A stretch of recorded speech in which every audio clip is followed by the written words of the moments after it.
Bonjour, bienvenue sur Afrique Média. Vous regardez la seconde partie du débat panafricain, la grande messe du dimanche. Je vous en suis reconnaissant, surtout l'actualité par ailleurs fait état des deux matchs qui se déroulent en ce moment. Merci d'avoir choisi de nous regarder plutôt que de regarder ce match de football qui réunit tout aussi autant bien toute l'Afrique et le monde entier. Nous allons nous parler de deux sujets importants. D'abord, nous allons nous arrêter au Mali où la France officielle dit qu'elle ne peut pas y rester, en tout cas rester avec ses troupes militaires là-bas à n'importe quel prix.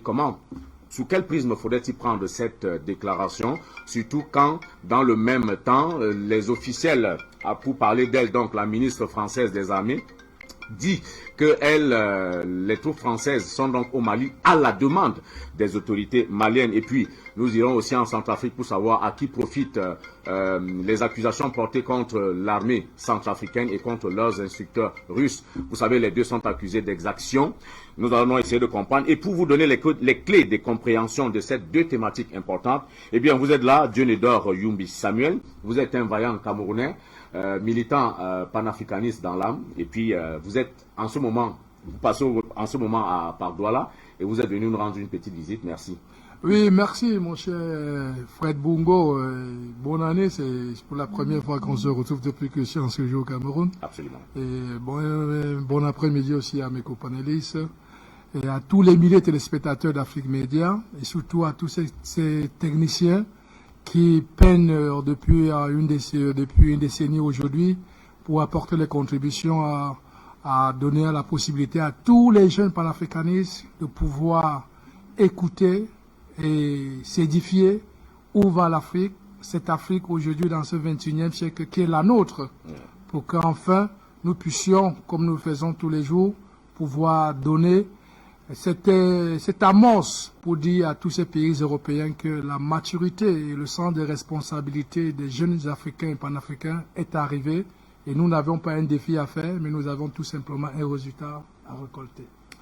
Merci donc à vous, Dionedor Yumbi. Je rappelle que vous êtes un vaillant membre de la diaspora africaine en Europe et que vous, en ce moment, vous séjournez donc au Cameroun, comme vous-même vous l'avez dit. Patient Parfait d'Homme, c'est un visage bien connu également de vous, chers téléspectateurs. C'est un militant du grand parti nationaliste, panafricaniste, notamment l'UPC. Merci Parfait Patient d'Homme, en ce moment où l'actualité est au football, d'avoir trouvé du moment pour venir discuter cette thématique importante qui interpelle l'avenir de l'Afrique. Oui, je vois bien que vous êtes troublé par cette histoire. Je suis vraiment troublé. Ouais, au point de confondre Patient Parfait d'Homme à Parfait Patient d'Homme. Bon, mais c'est pas grave. Bon. Freddy. Oui. Bon, merci pour cette invitation. Merci d'être là. Merci à notre ami qui nous a rejoint et avec qui on faisait sur les émissions. Oui. Lui étant de l'autre côté, n'est-ce pas? Bonne arrivée chez vous. J'espère que votre séjour se passe très bien. C'est aussi ça, le beau Cameroun que nous aimons. Bonsoir à tous nos nombreux téléspectateurs, à tous nos valeureux techniciens. Et merci pour cette invitation. Je crois qu'on aura le temps tout à l'heure de grainer tous les sujets, n'est-ce pas, que vous mettez à notre disposition. L'Afrique a un tournant. Les tendances fortes, on peut les freiner, on peut les retarder, mais jamais, jamais on peut les annihiler. C'est pour cela que on comprend parfaitement les pleurs, n'est-ce pas, qui sortent de gauche à droite. Bon, c'est le fameux poète français Alfred de Vigny, dans son cours au stoïcisme, qui disait pleurer, gémir et également lâche. Voilà, que ces gens-là comprennent que l'Afrique a amorcé un nouveau virage. L'Afrique a amorcé un nouveau virage, mais qui n'est pas du tout de racisme, qui est tout simplement l'obligation pour les Africains eux-mêmes de retrouver leur souveraineté, et ça c'est non négociable. Merci. Merci donc, Patient Parfait d'Homme. Je crois que j'ai voilà qui est bien dit en fait. Vous êtes également là, docteur Dalvaris Goujou, un observateur au regard acéré sur l'actualité africaine et surtout, vous êtes un fin connaisseur des stratégies militaires. Vous allez nous aider justement à comprendre ce qui se passe. Mais il est clair aujourd'hui que l'Afrique a refusé, comme l'a dit Patient Parfendom, de pleurer et de gémir. L'Afrique a décidé donc d'agir cette fois-ci. Et ça se passe au Mali précisément, et où on observe la France qui rue dans les brancards justement. Et cette sortie de la ministre des Armées française, Florence Parly, qui dit la France ne peut pas rester au Mali à n'importe quel prix. Comment est-ce que vous comprenez cette phrase, ce propos? D'abord, bonsoir, mon cher frère, ça fait quelques temps. Oui. Bonsoir, mon ami Patient. J'ai beaucoup apprécié être dans les tribunes à Olembe, malgré les difficultés. Ça montre un patriote vraiment qui aime son pays, qui soutient. Oui. Vraiment, j'ai beaucoup apprécié. Je regardais plutôt à la télévision. Et bonsoir, notre ami Dieudonné qui est avec nous sur le plateau. Par rapport à ces propos, Fred, cela, quand même, peut-être que c'est important de pouvoir situer le contexte. Le contexte est beaucoup plus lié au comportement pratiquement barbare d'une puissance coloniale qui se croit pratiquement dans l'Antiquité. Parce qu'en réalité, cette puissance coloniale, notamment la France, est partie, on ne sait pas, les accords secrets qu'elle a eus avec un certain nombre de membres, États membres de l'OTAN, les Européens. Elle a mis en place ce qu'elle a appelé la force Takuba. Et dans cette force, elle incite un certain nombre d'États européens à venir littéralement occuper le Mali. Parmi ces éléments, nous avons le Danemark, qui, il y a de cela quelques jours, ont dépêché un contingent de 100 éléments de forces spéciales. Mais le Mali est très surpris. Le Mali se dit, mais nous sommes quand même un État souverain. Les soldats ne peuvent pas débarquer dans notre pays. Nous, on n'est même pas au courant. J'ai dit simple information. Ils sont au courant. Et que des Danois de sortie de dire non, nous sommes accordés avec l'État malien. Les Maliens disent montrez donc l'accord. Nous avons causé quand, quoi, comment, avec quels documents. On ne peut pas atterrir dans un pays. Mais vraiment, on est en train de rentrer à quel niveau là? Même à pied, est-ce que vous pouvez traverser, vous en tant que vous et moi, dans un pays là, sans que vous n'ayez soit une paperasse de voyage? C'est pas acceptable. Mais on parle des hommes armés. Pas n'importe quel type d'homme armé. C'est les éléments de force spéciale qui débarquent dans un pays sans l'autorisation des autorités, sans l'information des autorités. Les autorités se fâchent. Et quand les autorités se fâchent, justement, c'est là où on voit cette levée de bois vert, notamment de Le Drian, notamment de Parly. Le Drian qui estime que le gouvernement malien, c'est une junte qui est illégitime et qui prend des décisions irresponsables. Très sérieux, très curieux, pardon. Est-ce que vous pensez que la décision de protester de la présence non autorisée des troupes étrangères sur le sol national, c'est une décision irresponsable? Au contraire, là c'est le sens de la responsabilité. Car même chez vous, frère, vous ne pouvez pas autoriser, n'importe qui ne peut pas rentrer chez vous sans l'autorisation soit de vous, soit de votre épouse. Si vous voyez même l'enfant, un jeune enfant chez vous, un certain heure, vous dites, mais tu ne rentres pas chez vous, ce qu'on faisait quand on était petit. Parce que du moins, il faut une autorisation qui peut venir de vous, ce n'est pas de son parent. Et ça, c'était cette protestation-là, dans ce contexte. Maintenant, Parly dit que la France ne doit pas rester au Mali à n'importe quel prix. Comme si, parce que, en fait, la suite de la France, parce que c'est vrai que généralement, on s'appuie juste sur cet extrait-là, mais la suite de la France, la suite de la phrase fait plutôt sourire. Elle continue en disant, nous sommes ici là, nous n'avons pas de salaire, nous ne sommes pas payés pour ce que nous faisons, et nous n'attendons rien en retour. Et vraiment, est-ce qu'aujourd'hui là, au XXIe siècle, vous pouvez déplacer 4000 hommes de vous-même, vous déplacez 800 éléments européens, vous placez dans un pays, vous dépensez un budget d'1 milliard de CFA par jour. Vous n'attendez rien. Exact. Vous n'attendez rien en retour. Mais c'est de la sorcellerie. Quand les gens en France dorment dans la rue, manque du pain, manque pratiquement de tout. Vous avez vu là, le coût, vous savez la tension qu'ils font avec les Russes, avec tout le monde, le coût du carburant est monté très élevé en France. Ce qui fait que les Français, ils sont incapables aujourd'hui avec la baisse du pouvoir d'achat, de pouvoir acheter le carburant. Ce qui fait qu'un certain nombre traversent la frontière pour aller en Espagne à acheter. Mais car ils trouvent quand même qu'ils ont 1 milliard par jour à dépenser au Mali, ne rien attendre en retour. Je veux dire, c'est dans quel contexte qu'elle dit que vraiment, il ne peut pas rester au Mali à n'importe quel prix. En fait, quand on regarde le contexte, le Mali est en train d'insinuer à la France de quitter le Mali. Parce qu'on se rend compte que dans le coefficient de corrélation en statistique, on se rend compte que la présence française au Mali, depuis bientôt 10 ans, on a comme impression qu'au fur et à mesure qu'ils sont dans la situation, ne fait que s'empirer. On est en train d'avoir... Elle le dit d'ailleurs, dans la suite de ses propos, elle dit d'ailleurs que la menace a essaimé et que la contagion a touché les autres pays. Alors, on peut interroger l'efficacité dans la présence... Justement, et très curieusement, depuis que le gouvernement malien actuel est en train de travailler avec les Russes, on se rend compte d'une certaine amélioration. Il y a un numéro 2 d'un groupe djihadiste qui a été tué la semaine dernière. Il y a du succès qui est en train d'être engrangé sur le terrain. Ça fait à peine quelques mois que ces gars travaillent avec les Russes, alors que ça fait bientôt 10 ans que les Français sont là. Donc, quand on est dans un contexte comme celui-là, et que les gens prétendent qu'ils ne peuvent pas être là pour n'importe quel, on leur dit, mais quel est le prix pour que vous partez? Parce qu'on ne veut plus que vous soyez là.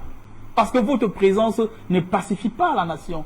Parce que votre présence ne sérénise pas la nation.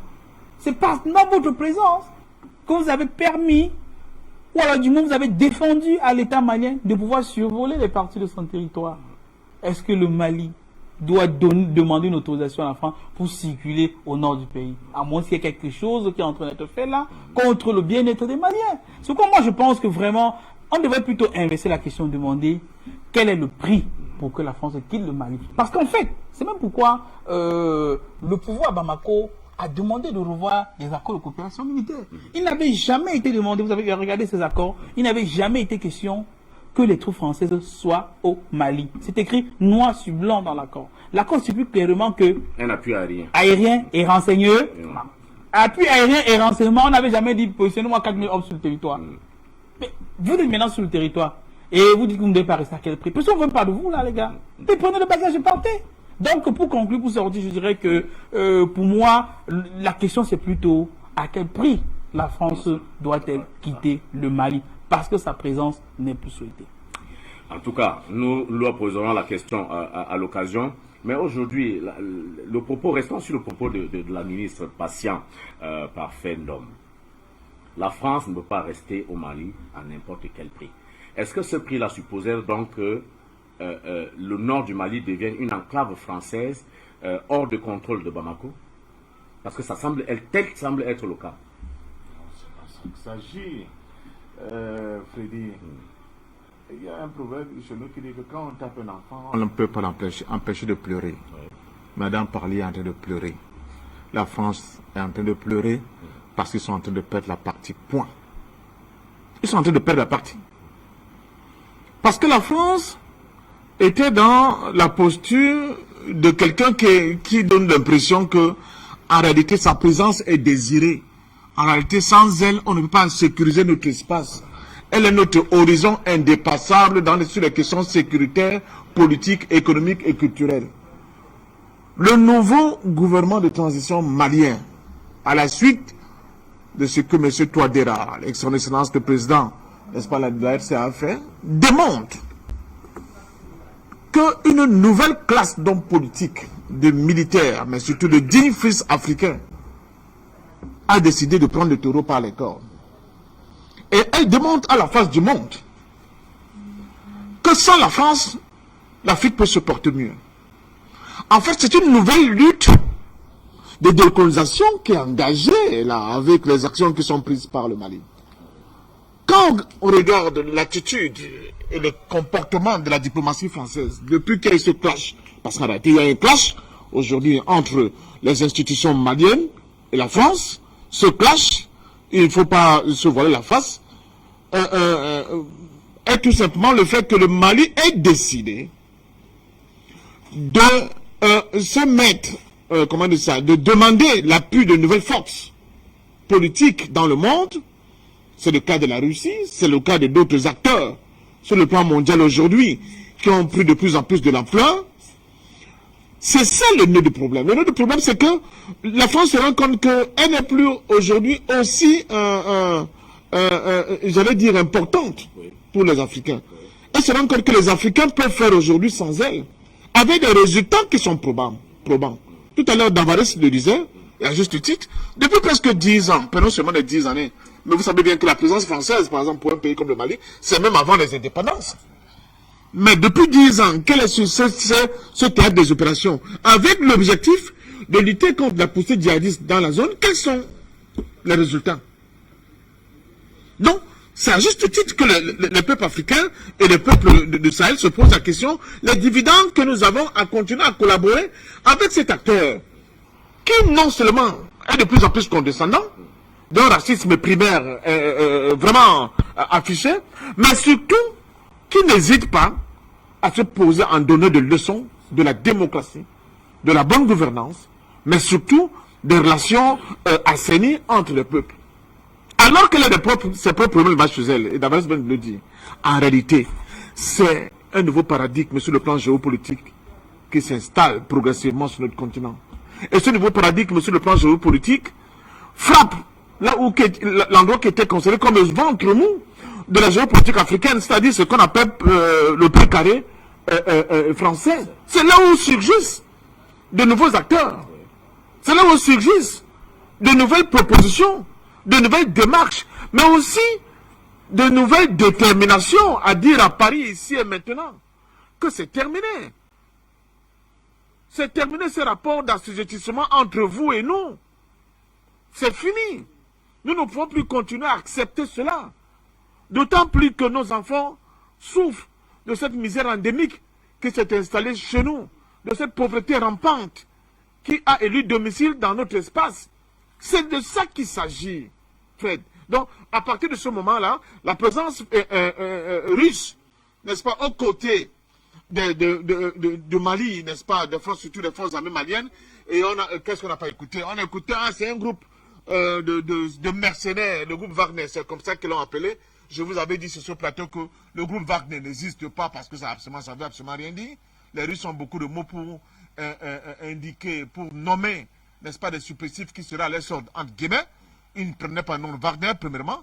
Le problème de fond, c'est que la Russie a mis pied dans un espace où la France régnait en maître et est en train de remettre en cause l'outrecuidance, mais surtout cette morgue, n'est-ce pas, française, qui faisait la pluie et le beau temps comme elle voulait et quand elle voulait. Donc je pense sincèrement que nous sommes là face à un nouveau tournant, ce que j'appelle les tendances lourdes, qui ont commencé très longtemps avec les luttes de libération de notre continent. Ces luttes de libération, avec les résultats que nous connaissons, on peut parler de Modibo Keïta, qui n'a jamais eu peur de regarder le général de Gaulle les yeux dans les yeux, parce qu'il était très grand de taille. Ces nouvelles tendances ont aujourd'hui créé, ont aujourd'hui fait émerger au sein de nos peuples de nouveaux acteurs qui parlent à la France avec toute l'autorité qui convient, mais surtout qui sont déterminés à défendre la souveraineté de nos peuples, de nos populations et de nos espaces. C'est de ça qu'il s'agit. C'est de ça qu'il s'agit et la France n'est pas prête à l'accepter parce que justement, la France joue son avenir sur notre continent. Vous avez écouté M. Macron au Parlement européen. Qu'est-ce qu'il dit aux Européens? En fait, il dit au secours. Si nous perdons l'Afrique, nous sommes morts. Or, beaucoup d'Européens ne voient pas en quoi leur implication dans un espace qui ne leur apporte pas grand-chose est important. Même le Danemark, qui à un moment donné, qui dans un premier temps a voulu faire le dos rond par rapport aux demandes maliennes, a été obligé de plier bagage sous l'insistance, n'est-ce pas, du gouvernement malien qui est un gouvernement nationaliste constitué des dignes fils de pays qui ne badinent pas sur les questions de leur autorité dans leur espace. C'est ce que nous voulons pour notre continent. Nous le voulons pour notre continent, pas parce que nous sommes contre les Français. Mais nous refusons cette politique appliquée par l'oligarchie politique française sur notre continent, qui est en réalité une politique raciste. Il ne faut pas avoir peur des mots. Ah bon? Raciste? Mais oui! Ça vous dire que nous allons, et c'est Samir Amin de regretter mémoire, le célèbre économiste et une politique prédatiste ou raciste? Non, raciste, c'est du racisme. C'est-à-dire que vous êtes des sous-hommes. Votre seule, comment dire ça, j'allais dire, existence doit être celle qui ont pour rôle d'être des porteurs d'eau. Des porteurs d'eau. N'est-ce pas, pour que nous puissions vivre. Vous êtes à la périphérie du monde, vous êtes à la périphérie de la culture. Sarkozy vous l'a dit à Dakar, vous n'êtes pas assez entré dans l'histoire. Vous êtes à la périphérie de l'économie, vous ne pesez pas 1% de l'économie mondiale, voilà leur dire. Vous êtes à la périphérie même de l'humanité, parce que vous n'en avez pas. Donc votre rôle doit être d'être les gardiens de cet espace où nous on va venir extraire de nos richesses. De nos richesses. Les richesses ne sont pas que ce qu'il y a dans notre sous-sol. Vous avez écouté encore M. Macron, une fois de plus, nous dit, parler de l'immigration choisie. choisi par Sarkozy en son temps. C'est-à-dire que les cerveaux les plus brillants, quand votre peuple va produire, non, on va les capter, et ils vont être à notre sort pour travailler, pour qu'on continue à avoir cette position hégémonique vis-à-vis de vous. C'est ça qu'il s'agit, mais c'est du racisme, monsieur. C'est du racisme. Donc, à partir de ce moment-là, nous ne pouvons que dire à la France, les temps ont changé, cher monsieur. C'est terminé. Hier, on ne vous écoutait doctement. Aujourd'hui, nous avons le fait Bounou qui nous donne une information vraie. Une information des Africains, faite par les Africains, en tenant compte de comment le monde évolue. Et le monde va vite, frère. Le monde va tellement vite. Ce n'est pas notre ami qui est à ma droite, qui vit là-bas, qui va me le démentir. Au point où, aujourd'hui, si vous n'avez pas à la tête de vos États, de véritables patriotes qui se battent pour que vous ne sombrez pas définitivement, alors là, ça veut dire que ces gens ne sont pas à leur place. Et la France ne l'a pas compris et ne comprend peut-être pas très vite. Il vient. Et il viendra. Et de manière active, au galop. Les moments où très rapidement, elle sera obligée de s'asseoir sur la même table de négociation que nous. C'est le meilleur qu'on puisse le réserver. Mais au pire des cas, c'est eux qui sont là en train de chanter Madame Midi Soir, qui a un sentiment anti-français. Ça va être au-delà du sentiment anti-français si vous comptez vous entêter dans cette politique-là de domination absolue sur des êtres vivants qui ont aussi une tête avec du sang qui coule dans leur veine comme vous. C'est terminé. Le temps où on a liquidé les Modibu Koïta, les Lumumba, les Sankara, les Oumniobe, c'est fini. De nouveaux acteurs, de nouveaux filles et fils du continent sont prêts à défendre leur continent, mais surtout à faire de leur continent un espace où faire bon vivre. Vous avez vu la Cannes. Je fais une petite dérogation. Vous avez tout écouté par rapport à la Cannes. Tout à l'heure, Davos l'a dit. Ça veut dire qu'on peut. C'est une question de volonté. On peut aussi faire de notre espace un espace de joie, de gaieté, à condition que nous ayons des acteurs qui comprennent le sens des événements et qui s'en saisissent pour essayer de ne pas être plus tard dans la poubelle de l'histoire. L'Afrique est plus que demandée, comment dire ça, elle demande aujourd'hui, tout de suite et maintenant, que ces conditions changent parce qu'elle est riche en hommes, mais elle est riche en ressources parce que on va en revenir. On voit que dans cette guerre-là, il n'y a pas que de bavardage de Madame Parly, il y a aussi ce qui est dans le sous-sol. Au sous-sol malien riche en pétrole, en eau douce, en lithium, en or. En or, monsieur, je vais vous donner les chiffres qui vont me donner fort aujourd'hui. Et c'est pour cela qu'on se bat pour qu'il puisse avoir des gens comme les, excusez-moi, les Bongo, hein, le père Bongo, ou bien le Houphouët-Boigny, ou bien le Beau Blaise. Vous vous souvenez de Beau Blaise? Oui, ce sont ces chefs d'État-là qu'on veut sur notre espace. Quand on a des chefs d'État comme des gens comme Assimi Goïta, avec des premiers ministres comme Choguel Maïga, ça fait mal parce qu'enfin, ce sont les gens qui sont destinés à défendre les intérêts africains. Bravo à la jeunesse malienne, à la jeunesse burkinabé, à la jeunesse du Niger, que j'ai encore vu dans les rues. Bravo, n'est-ce pas, au peuple d'Algérie. Je vous donne l'information, pas plus tard que je crois ce matin, l'aviation algérienne a bombardé une colonne de mercenaires qui venaient de Libye pour renforcer les djihadistes au niveau du Mali. Donc la coopération en marche. Bravo à cette nouvelle synergie qui se met en place. Merci à vous, patient parfait d'homme. La France ne peut pas rester au Mali à n'importe quel prix. Dieu d'honneur Yumbi Samuel, vous qui vivez en Italie, par exemple, je ne trahis pas un secret, comment est-ce que vous percevez ces propos? Quand on connaît un peu la sortie du ministre italien à son temps, qui venait fustiger justement la France esclavagiste de l'Afrique. Comment est-ce que vous percevez, vous, au-delà de l'Africain que vous êtes, du panafricaniste que vous êtes, comment est-ce que vous percevez ça de votre pays où vous résidez? Oui, merci mon cher Fred Bongo. Je crois que Magistrat Loma, mes deux copanélistes, ils sont rentrés dans le cœur du sujet. Moi, tout d'abord, je voudrais faire un vœu ici, et que je dois reconnaître, je dois en dire félicitations à son Excellence, Monsieur Paul Biya, qui a compris très tôt, avant d'autres de ses confrères, qu'il fallait trouver ce terme de dissuasion massive qui est la communication en acceptant Afrique Média sur le territoire camerounais. Vraiment, je peux vous dire qu'avec des échanges que j'essaie d'en discuter avec certains Européens, ils disent toujours que cet homme, ce grand homme, ce patriarche est un grand visionnaire parce que La question que Mme Florence Parly pose aujourd'hui, si nous n'avions pas Afrique Média, nous ne devons pas déconstruire pour pouvoir répondre aux Africains que veut dire cette question posée, parce qu'elle est en train de biaiser et jouer un peu de la manipulation sur l'intelligence des jeunes Africains. Aujourd'hui, qu'elle dit que la France ne pourra rester au Mali à n'importe quel prix, c'est une question qui n'a pas de sens. Quand nous voyons des milliers des Africains, des Maliens qui sont dehors, quand nous voyons des milliers de panélistes, quand nous voyons tout ce qui est fait depuis une décennie sur le plateau d'Afrique Média ici, pour dénoncer.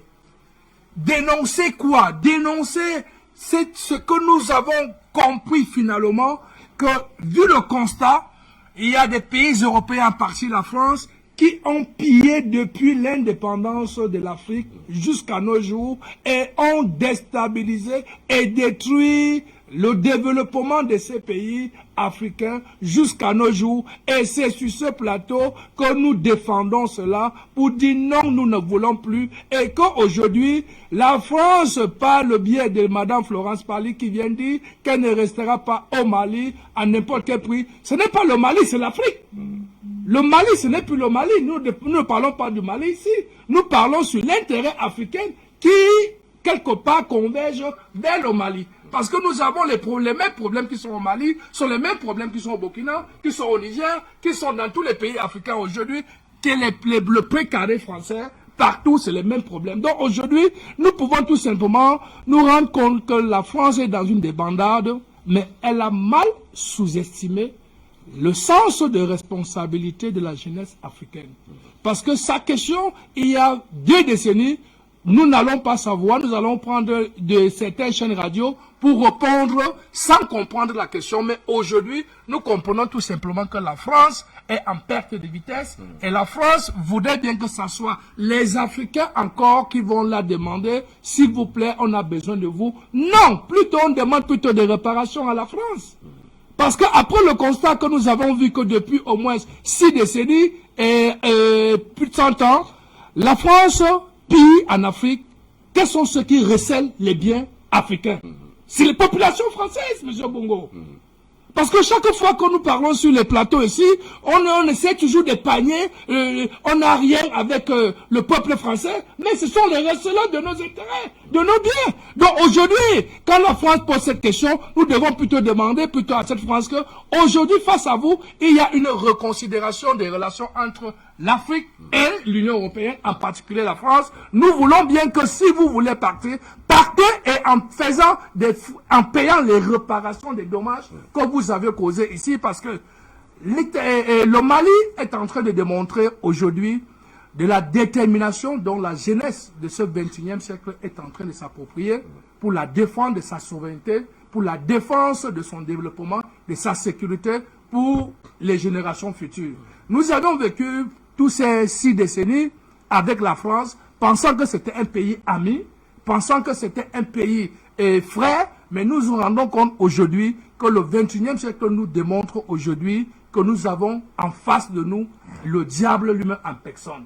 Permettez-moi de le dire ici, vraiment, monsieur Fred Bongo, quand vous faites la récapitulation de l'existence des relations entre l'Afrique et la France, aujourd'hui, vous vous rendez compte que la France s'en fout éperdument de la peau noire. La France s'en fout éperdument de l'Afrique. Et aujourd'hui, elle s'en va maintenant chercher certains pays africains, certains pays européens, pour pouvoir les mettre dans la maille qu'elle a causée elle-même depuis 60 ans, pour qu'ils viennent s'embrouiller et ne pas avoir la possibilité de venir aider l'Afrique en retour et trouver les mêmes bénéfices, les mêmes intérêts qu'elle trouvait, qui seront des intérêts égal à égal. Mais la France voulait l'introduire dans cette erreur. Je pense que l'Italie avait compris déjà ce jeu, parce que c'est un grand pays. M. Mattarella était parti à l'Élysée, et quand il est ressorti, il a dit quelque part, si vous avez besoin de nous, quand vous arrivez, si c'est grave, nous on viendra. Mais le pire, c'est que ce pays scandinave, qui est le Danemark, est arrivé sur le lieu, a compris que finalement, nous parlons de leçons de démocratie à ces pays africains. Et nous-mêmes, nous avons oublié que ceux-là sont même plus démocrates que nous. Parce que le Mali, quand on parle de démocratie, c'est ce premier pays, c'est la charte de Manding, qui a mis sur pied la charte de Manding, qui était la première vraie démocratie africaine sur le terrain et que les Européens sont venus prendre la copie de cette charte pour pouvoir mettre sur pied cette démocratie universelle à laquelle ils voudraient la transmettre à tous les pays, à tous les pays du monde. Mais c'était mal connaître que la jeunesse africaine, après un certain temps, a pu s'approprier de ces souffrances, a pu s'approprier de cette débandade, de cette destruction pour pouvoir retrouver les valeurs de ce pays africain et de pouvoir dire aujourd'hui à la France, c'est que vous êtes venus en Afrique, au Mali en particulier, pas parce que nous avions eu besoin des soldats français, mais nous avions eu juste tout simplement besoin de votre expertise. Votre expertise ne veut pas dire, ne veut pas dire des soldats.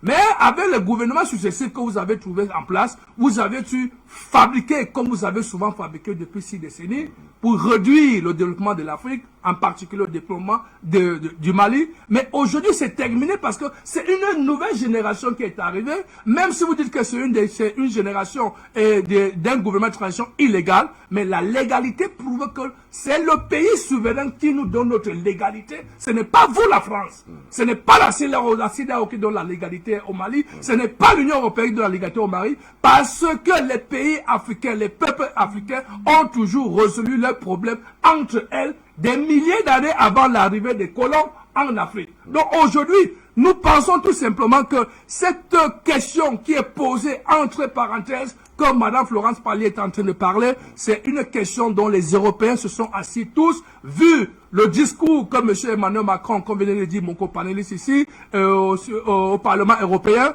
il est en train d'appeler au secours tous les Européens, mais nous pensons que les Européens ont compris aussi que là, quand on parle de démocratie, quand on parle des traités internationaux, quelque part, il faudrait les respecter. Et aujourd'hui, le respect que le président Assimi Goïta et le peuple malien et son premier ministre, M. Choga, ils sont en train de démontrer aujourd'hui que dans la légalité des choses, nous ne voulons plus de la France au Mali, sous le sol malien, dans le Sahel en particulier aussi, soutenu par la défense dont on dit le peuple est souverain, de cette jeunesse qui ne veut plus, qui sont rendus compte de cette débandade que la France est en train de vouloir nous endoctriner encore, mais qui ne passera pas, pour dire aujourd'hui, s'il vous plaît, la France, j'ai le droit en tant que Malien, pays Mali souverain, d'avoir d'autres pays amis qui vont nous aider, chose qui est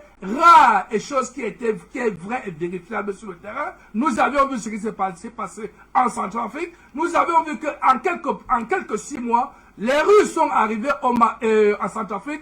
Ils ont balayé ce que 60 ans, la France n'avait jamais pu faire. Et nous rendons compte aujourd'hui que les mêmes Russes nous demandent qu'en 6 mois, je balaye tout le Mali. Et quelques semaines déjà, un mois déjà qu'ils sont sur le terrain, nous avons les têtes des chefs djihadistes qui sont en train de tomber. Nous avions des villes qui sont libérées. Et comme nous connaissons, qui est ce grand homme, ce président, M. Vladimir Poutine, qui avait dit, avec les terroristes, il faut les poursuivre jusqu'à dans les chocs. Et nous sommes sûrs qu'aujourd'hui, la question de la France, elle doit plutôt se reposer cette question. Comment pouvons-nous donner les possibilités sur la reconsidération entre les Africains et nous, Européens? Parce que en Afrique, aujourd'hui, on ne voudrait plus l'intervention des Européens, on ne voudrait plus l'intervention de la France dans les problèmes internes. Parce que la CEDEAO, ce n'est que quelque part un sous-main de l'Union européenne, nous le savons déjà aujourd'hui, et que l'Union africaine, quelque part, contre vents et marées, individuellement par ces hommes, ces administrateurs qui sont là-bas, nous pensons quelque part aussi qu'ils doivent apporter leur contribution pour demander au peuple français de manifester pour demander à la France et au peuple européen de sortir de l'Afrique. Ça, c'est le rôle que nous demandons à l'Union africaine aujourd'hui, de demander au peuple français, parce que c'est ce peuple français, européen, français en particulier, européen en général, qui sont les receleurs des biens du sous-sol de nos pays africains aujourd'hui. Plus ils vivent mieux, plus nous vivons mal. Donc nous pensons que nous, Africains, aujourd'hui, nous avons un deuxième défi aujourd'hui. Quand Mme Florence Parly vient demander qu'elle ne partira pas, à quel prix, il faudrait qu'elle sache que nous sommes en train de poursuivre maintenant le peuple français en particulier, de manifester pour le désaccord qu'il y a entre la jeunesse panafricaine qui ne voudraient plus de la France, et eux qui consomment, qui sont les receleurs de nos intérêts, de savoir qu'aujourd'hui, la vigilance de la jeunesse est que, pour ne pas se retrouver dans une généralisation entre les jeunes européens demain et les jeunes africains, une confrontation, ce sont ces jeunesses européennes et africaines aujourd'hui qui doivent interpeller maintenant leurs responsables, que ce soit militaire, que ce soit parlementaire, pour leur dire partez de l'Afrique parce que nous ne voyons pas finalement, les Africains se plaignent et pourtant vous nous racontez ici tout le temps que les Africains qui ont besoin de vous, les Africains n'ont plus besoin de vous et les Africains sont prêts tout simplement à travailler avec une nouvelle génération dans le respect des traités internationaux, dans le respect de l'humain et quelque part dans un développement gagnant-gagnant. Donc c'est ce qu'aujourd'hui, Madame Florence Pali, dans la débandade totale, elle ne voudrait pas dire nous allons partir demain, mais elle voudrait que c'est les Africains qui doivent demander de partir. Nous avons déjà décidé que nous ne voulons plus des Européens dans l'illégalité en Afrique, de la France dans l'illégalité au Mali. Précisément sur cette question, patient parfait d'homme, sur cette question du langage au-delà du diplomatique, parce qu'aujourd'hui, la population s'en est mêlée, il faut que le langage soit clair. Or, dans ses propos, Florence Pali dit, et je la cite, « Nous n'intervenons que parce qu'un État souverain nous le demande, pas nous l'a demandé, nous le demande. » Est-ce qu'aujourd'hui, Bamako userait-il d'un double langage? Un, en direction de sa population pour laisser croire qu'elle ne veut plus la présence française, et l'autre en direction de la France pour lui dire « J'ai besoin de vous ». Comment est-ce que vous comprenez cette sortie? En réalité, c'est à Mme Pali qu'on doit poser cette question. Parce que vous ne pouvez pas, au même moment, traiter un pays, un État de souverain. Et en même temps, dire que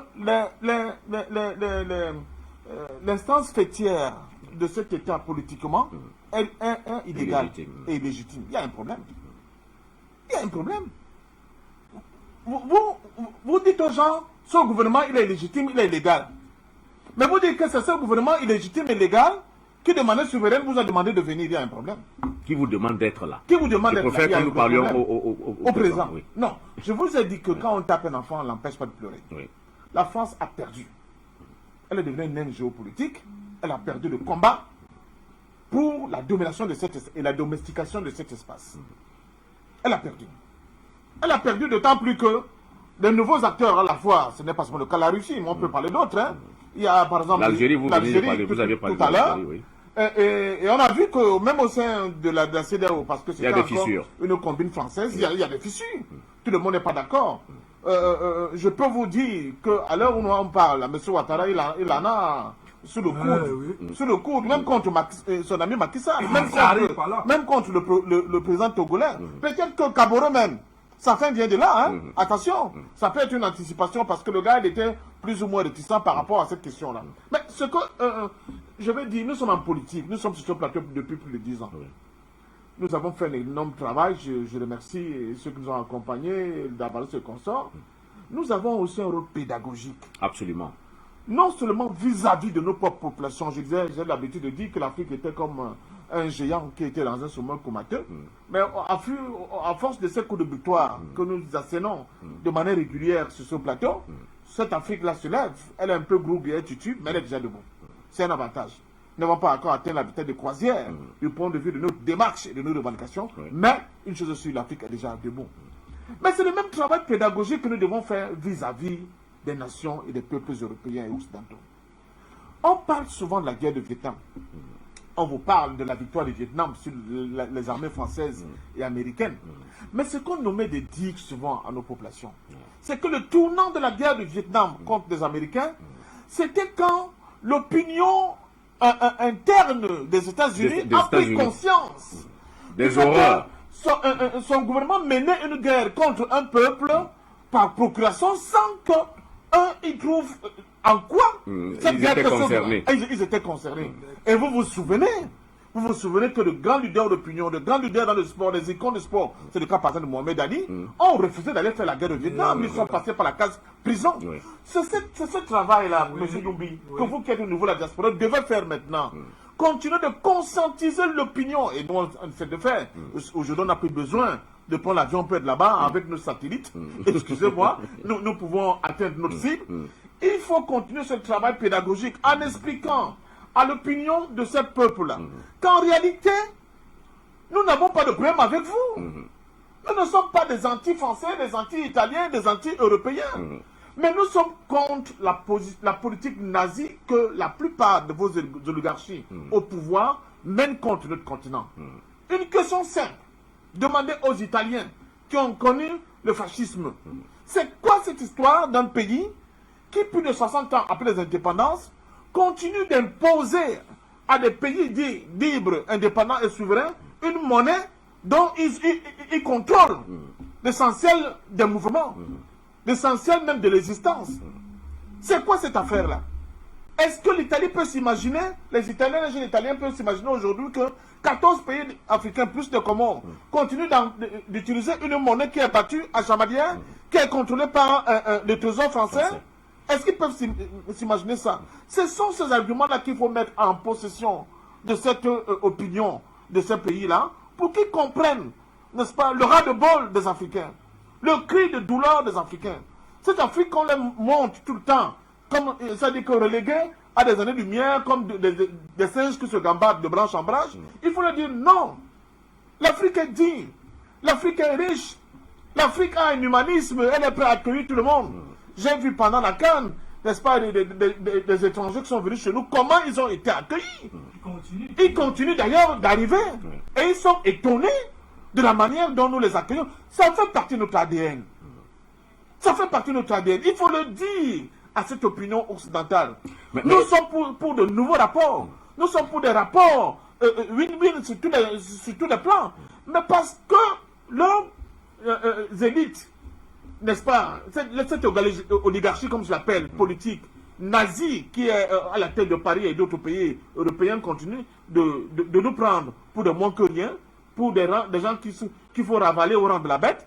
C'est pour cela que nous sommes dans une dissidence. Mais est-ce que Bamako, dans ce bras de fer, qui n'est plus simplement feutré, est-ce que Bamako ne gagnerait pas à fluidifier son message, à le rendre plus intelligible pour la plus grande masse africaine?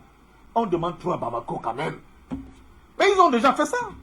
Vous avez des États ici où on ne parle même pas de ces questions. Bamako a osé. C'est à nous de les aider. Parce que souvent j'entends ces critiques-là. Oui, ce sont les militaires, ils ne savent pas communiquer, mais que ceux qui peuvent mieux rendre audible, n'est-ce pas, leur démarche et leur volonté le fassent. On a souvent aussi au Cameroun, le président fait un discours et il y a à l'école les gens qui vont vous expliquer ce que le président a voulu dire. Mais faites-le à la place de Bamako. Arrêtez ces démarches-là qui sont dans une certaine stratégie occidentale, qui veut démontrer qu'en réalité, ils sont incapables même de communiquer vis-à-vis de eux. Non, on se comprend bien. Les exégètes que vous invoquez là, Bamako peut également les susciter. C'est ça le sens de la question. Parce que c'est important, on est aussi dans une bataille d'opinion. Oui, mais vous savez, un pays comme le Mali, qui est même sous sanction. Et puis, on a même tapé à la caisse. C'est-à-dire que, comme nous utilisons le franc CFA, l'UMOA, leur réserve à... Oui, ils ont tout bloqué. Ils ont tout bloqué. Mais nous espérons... Bamako ne dort pas. Moi, je sais, je le dis maintenant sur le plateau. Choguel Maïga, par exemple, et même Assimi Goïta, ils écoutent Afrique Média. Ils écoutent beaucoup Afrique Média. Mais là, même les frontières sont fermées, monsieur Fred Bougnou. Vous pouvez parler maintenant au Mali. Il vous faudra faire les contours pas possible.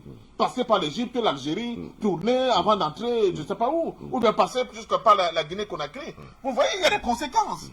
Il y a des conséquences qui sont de l'ordre du réel. Mais nous, les panafricains, affirmés, n'est-ce pas, dans l'âme, nous le disons chaque fois que nous voyons une injustice sur notre continent, on n'a pas besoin que quelqu'un d'attendre que quelqu'un vous dise allez-y. déclenche la contre-offensive parce que, comme le disait tout à l'heure mon ami Yumbi, ce plateau est un plateau par excellence de ces réponses-là. Absolument. Mais maintenant, justement, je pense que Bamako vous a écouté. Il y a des gens qui sont mieux outillés encore pour pouvoir les aider davantage dans cette démarche. Nous ne disons pas non. Mais qu'il sache bien que nous, on a déjà fait le coup de feu. On n'a pas attendu, n'est-ce pas, lors de qui que ce soit, d'Alvarez. Le coup de feu, nous, on le fait de manière spontanée parce que les intérêts de l'Afrique sont menacés. Oui. Partout, les jeunes Africains seront menacés.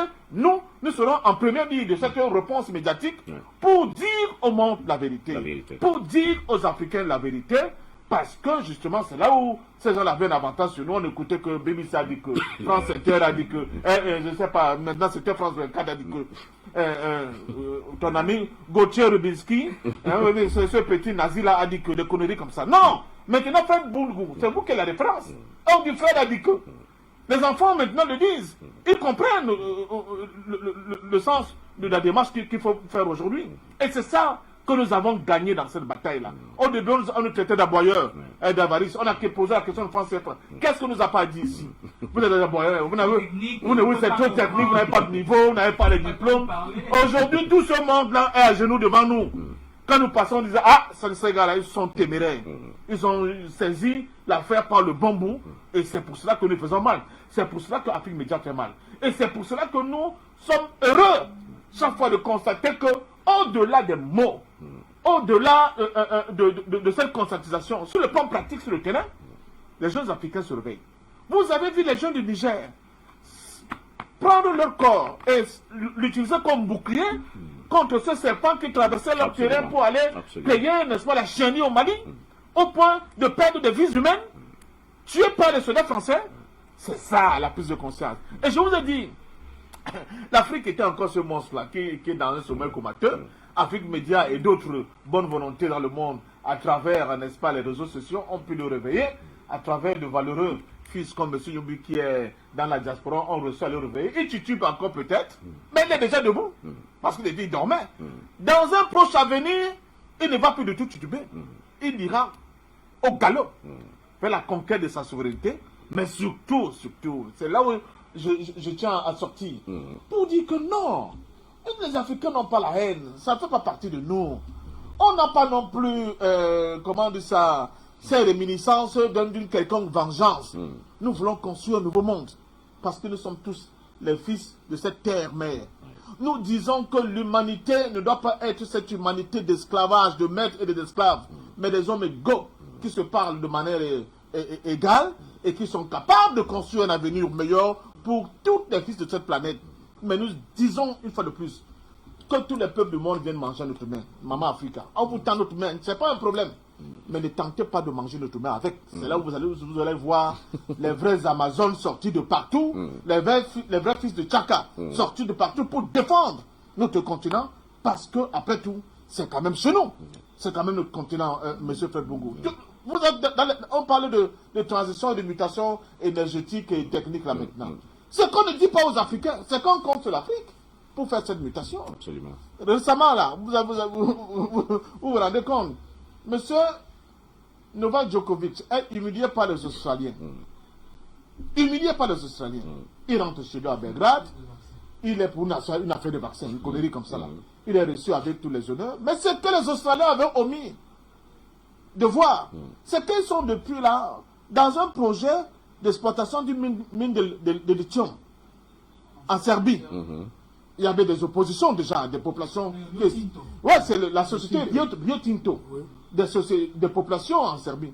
Mais là, c'était la goutte d'eau qui a fait déborder le vase. Le gouvernement serbe a pris les décisions, allez, n'est-ce pas, d'annuler complètement ce contrat de cette exploitation qui a perdu. Projet de contrat. Et je vous dis, en moins de 2 jours, au niveau de la bourse, Rio Tinto a perdu plus de 5 milliards de dollars. En moins de 2 jours. Et la dégringolade continue. Donc il y a des conséquences économiques. Il y a des conséquences économiques des attitudes de M. Macron, de M. Le Drian.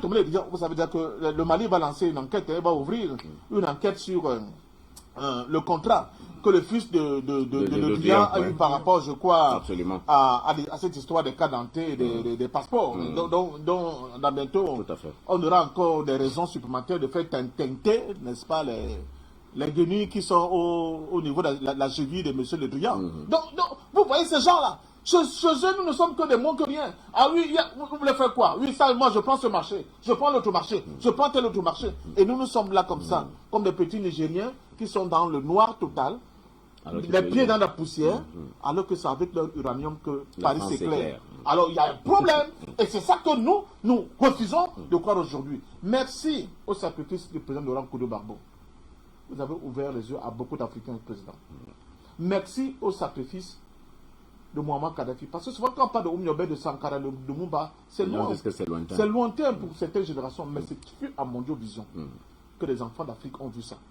Et je pense que, couplé au travail de fond, fait que vous avez fait, beaucoup d'Africains comprennent aujourd'hui le sens des intérêts, des enjeux. Et c'est pour cela que Madame Parly tremble. Et je continue de dire, Madame Parly, quand on a tapé un enfant, on ne peut pas l'empêcher de pleurer. Continuez de pleurer. J'ai des tas de mouchoirs, je vous apporterai ça prochainement pour essuyer vos larmes. Mais l'Afrique est debout. Elle va continuer à aller debout, n'est-ce pas, vers son avenir, qui sera un avenir radieux. Ça, je peux vous le promettre. Alors, docteur Dalvaris Boudjou, on voit bien les efforts, les trésors d'efforts que la France essaie de déployer pour sortir d'un tête-à-tête avec Bamako qu'il a perdu. On voit bien ça. Le président français qui a dû annuler son voyage à Bamako, il voulait une séance de travail élargie à d'autres présidents de la CEDEAO, ce à quoi Bamako a dit niet. Si vous voulez venir ici, ce sera un tête-à-tête avec le président de la transition. Et aujourd'hui, on voit les efforts donc, que Paris fait pour se mettre sous le parapluie européen. Yves Le Drian a d'ailleurs ainsi déclaré que le problème du Sahel n'est pas un problème entre la France et le Mali, mais que c'est un problème entre l'Afrique et l'Europe. Aujourd'hui, vous avez évoqué vous-même le contingent danois, il y en a d'autres. Quel peut être le message que Paris envoie aux autres membres de l'Union africaine pour les faire intervenir en Afrique? Est-ce un message de mensonge? Quel pourrait, vous qui connaissez ces méandres-là, quel peut être le langage aujourd'hui que Paris vraiment déploie pour convaincre les Européens de venir l'aider au Mali? En réalité, je pense qu'en deux États de la CEDEAO, Paris applique la politique du bâton et de la carotte. Parce qu'en réalité, la plupart de ces États, notamment la Côte d'Ivoire, qui se sont courbés face à ces décisions de Paris.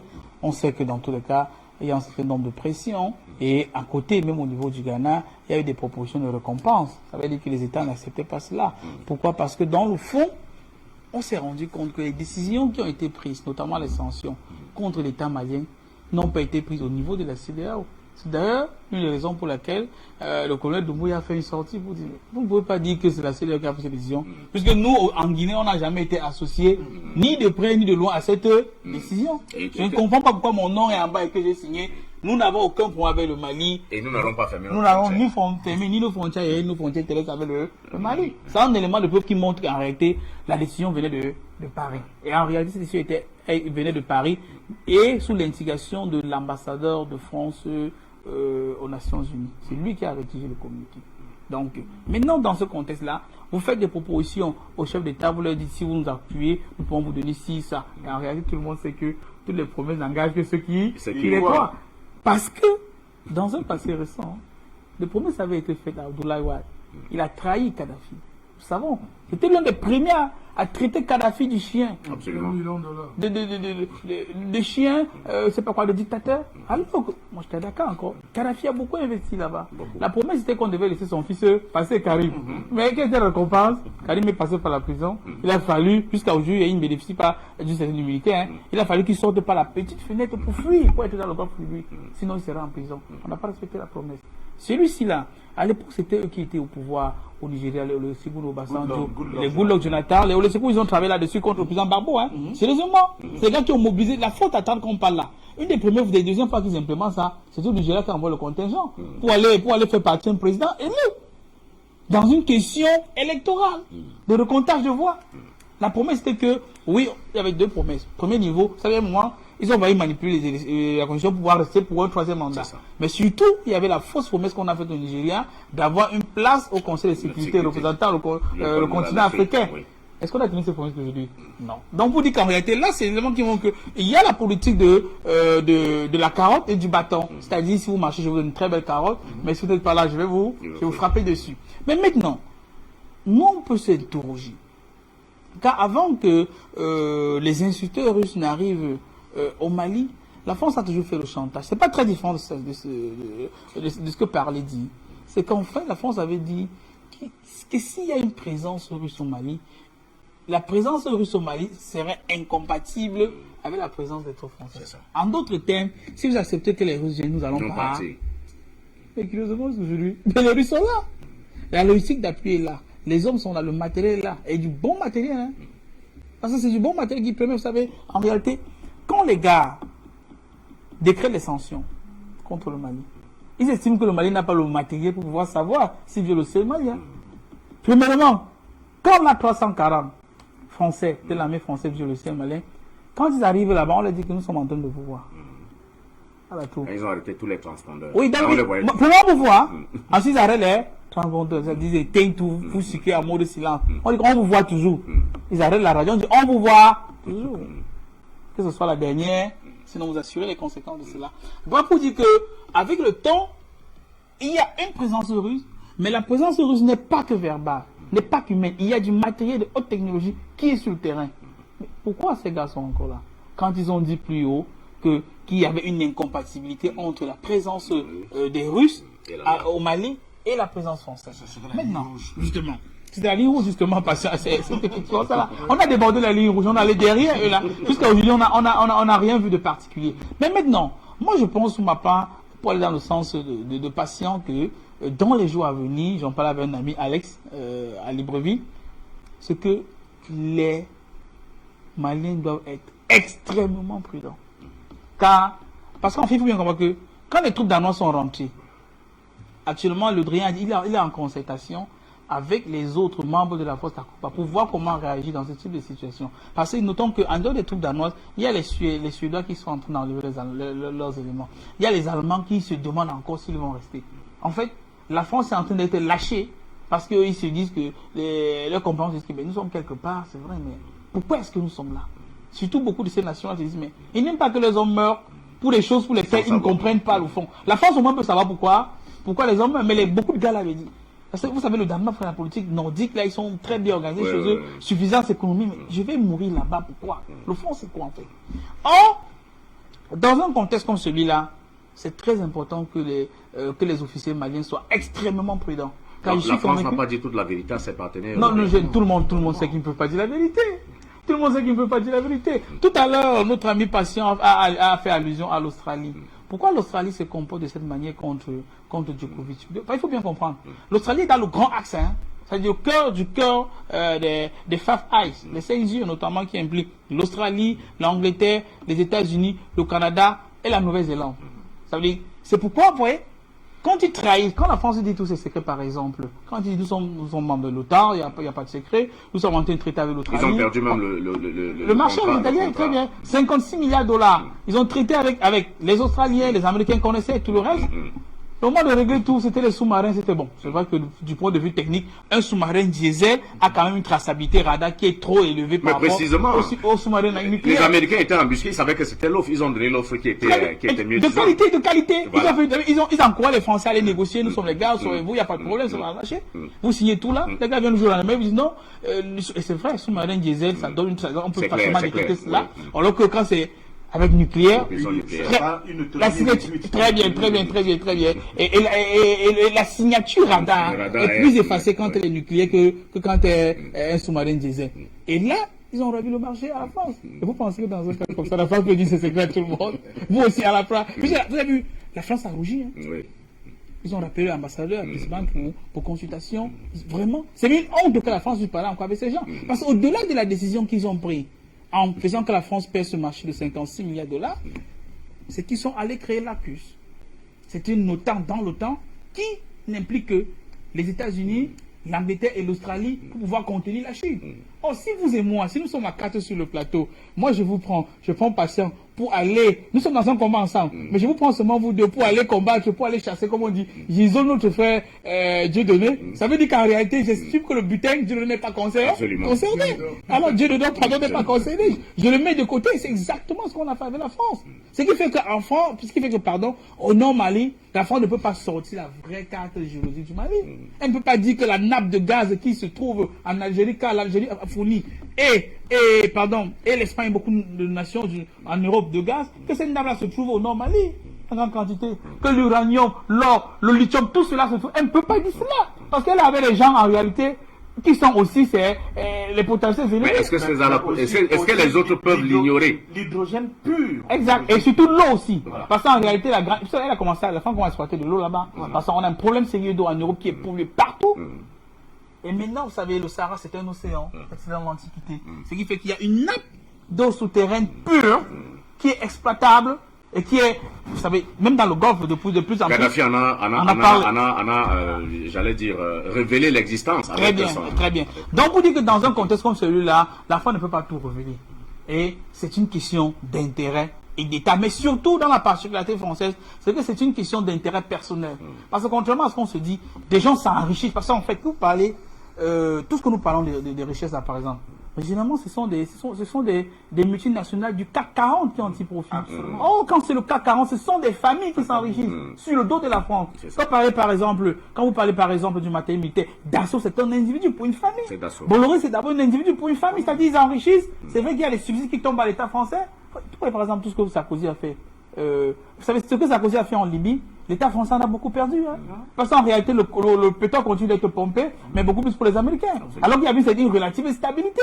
Sarkozy allait jusqu'à neutraliser Kadhafi parce qu'il ne fallait pas que l'information pour le financement des campagnes sorte. Ça veut dire c'était pour les intérêts d'abord personnels, qui n'impliquent forcément pas les intérêts supérieurs de la nation. Maintenant, pour sortir, comme me passant souligner un peu tôt, moi je pense que c'est une occasion en or pour, d'abord, les gars, ils sont très jeunes à Bamako. Ça veut dire qu'ils ont une vision géostratégique des événements. Vraiment être extrêmement prudent en question de sécurité, car on va essayer de les neutraliser par tous les moyens. Ça, c'est bien. Mais au-delà, moi, je pense, et je lisais un document dessus hier, c'est que on est en train d'essayer d'asphyxier une nation. Économiquement. Vous n'avez pas le droit. Dans toute banque centrale, elle est censée avoir l'autonomie. Vous ne pouvez pas dire que les avoirs d'une nation... Oui, elle a politique. Vous ne pouvez pas dire que les avoirs d'une... Pire qu'une autre nation qui en Europe décrète par ses sous-préfets dans la sous-région que tous les revenus d'une nation qu'elle a travaillé à la chose de son fonds sont suspendus, sont contrôlés. Même quand ils disent que l'embargo ne concerne pas les biens de première nécessité. Mais vous allez payer comment? Quand on a saisi votre argent, c'est dingue. Et même si vous avez l'argent, vous allez payer comment? Quand en réalité vos comptes sont clos au niveau de la banque centrale. Donc on ne peut pas faire en réalité les opérations extérieures. Vous êtes issu du système, monétaire, financier. Vous ne pouvez pas faire les opérations extérieures dans le système financier de la sous-région. Je veux dire, quand on est dans un contexte comme celui-là, on est acculé. Et comme on dit, quand on est acculé, on trouve des solutions. Et une des solutions, moi je pense, c'est une occasion pour les autorités maliennes, c'est de battre monnaie. Ne jamais oublier, la Mauritanie était membre de la zone franc. Le Maroc était membre de la zone franc. L'Algérie, la Tunisie, beaucoup de ces États-là, le Vietnam, l'Indonésie que vous voyez là, ils étaient membres de la zone franc. Ils sont sortis, aujourd'hui, ils ont leur monnaie. Donc c'est une occasion, moi je sais, ils sont beaucoup en train de regarder là, Afrique Média, c'est une occasion non de battre monnaie.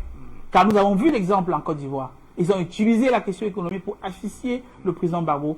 Mais surtout, les Maliens, ils sont très intelligents, parce que n'oublions pas, c'est une civilisation qui est millénaire. Absolument. L'Empire du Mali est millénaire. Depuis un certain nombre de mois, les revenus maliens, ils ne mettaient plus ça à la banque centrale. Ils mettaient ça au trésor malien.